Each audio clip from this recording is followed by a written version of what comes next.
Welcome to another edition of the Sundown series. Yes, we are still in Arkansas. We still have a few more places in Arkansas to hit. I know many people was leaving comments saying, we're still in Arkansas. Yes, we are still in Arkansas. Like I said, this is a series, it's ongoing. We are hitting as many places as possible.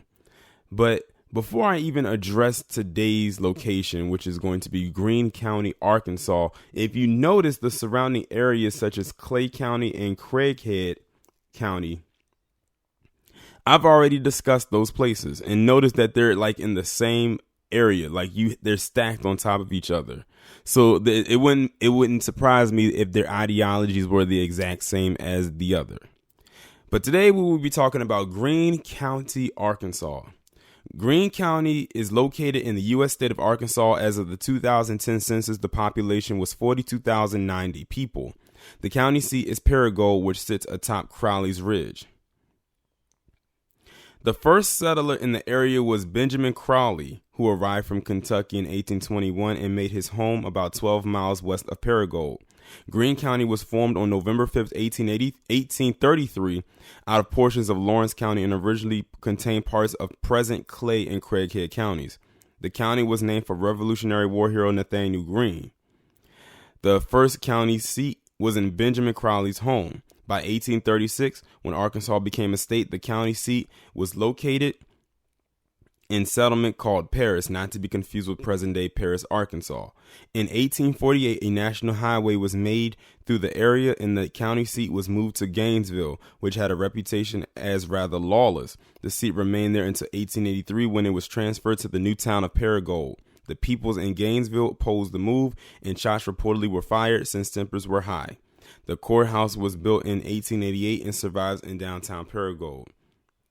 In the early 20th century, like Clay and Craighead counties, Greene County as well had sundown town policies forbidding African Americans to live in that area.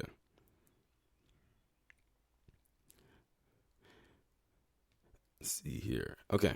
As of the 2010 census, there were 42,090 people living in the county. The racial makeup of the county was 95.4% white, 0.6% black, 0.5% Native American, 0.3% Asian, less than 1% Pacific Islander, less than 1% from other races, and 1.1% from two or more races. 2.1% were Hispanic or Latino of any race. So as you can see, like with this one, like with the previous one I talked about, black people are the second minority, but not by much because they're still below 1%, but they are 0.1% higher than the other group that would be considered non-white. As of the 2000 census, there were 37,331 people, 14,750 households, and 10,708 families living in the county. The population density was 65 people per square mile. There were 16,161 housing units at an average density of 28 per square mile. The racial makeup of the county was 97.45% white, 0.13% black or African American, 0.42% Native American, 0.17% Asian, 0.2 Pacific Islander, 0.47% from other races, and 1.34% from two or more races. The 1.16% of the population were Hispanic or Latino of any race. So if you see right there, in 10 years, how much the geographical racial makeup differed in 10 years. From in 2000, it was more people of other, I guess you can say, races that were considered to be non-white that were there. But notice when the white population there started to dwindle a little bit in later years, so did those other populations, but theirs didn't dwindle as much as the other races. They only went down maybe like 3%. The rest of them just kind of did a drastic drop to even to the point where they weren't somewhere in the negatives.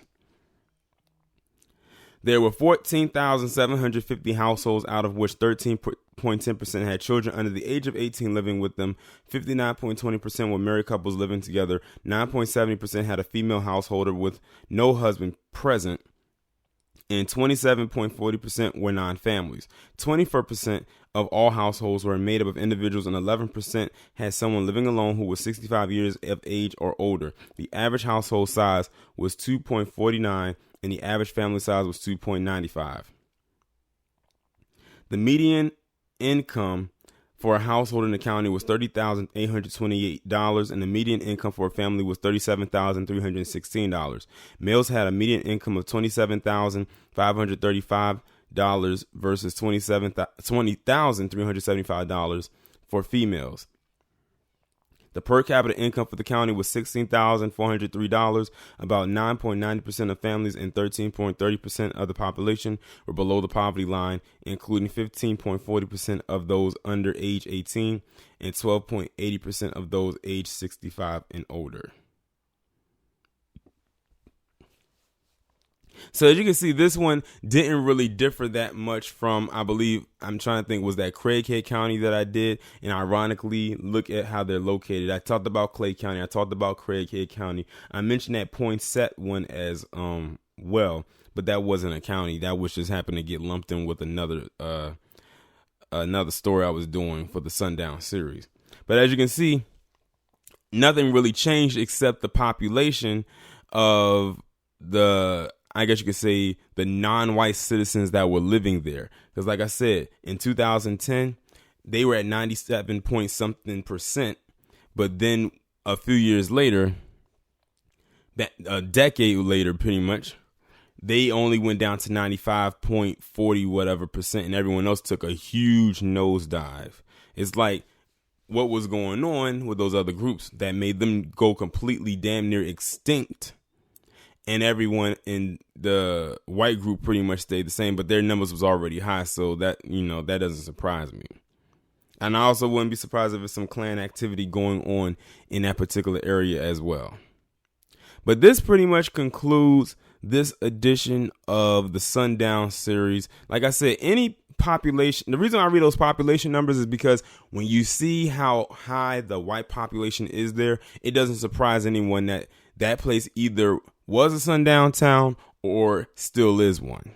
And that's the kind of place you probably wouldn't want to travel through. And I'll read y'all comments when you say, I travel, or I may be a trucker and after driving, I try my best to avoid these places. So I see the comments that you do leave. Trust and believe, if I was in your shoes, I would try to avoid those places as well, to the best of my ability. But this concludes this edition of the Sundown series. Y'all let me know what y'all think down in the comments. Like, share, subscribe if you haven't done so already. Make sure to follow me on Twitter and have your notifications turned on. And I will talk to you in the next one.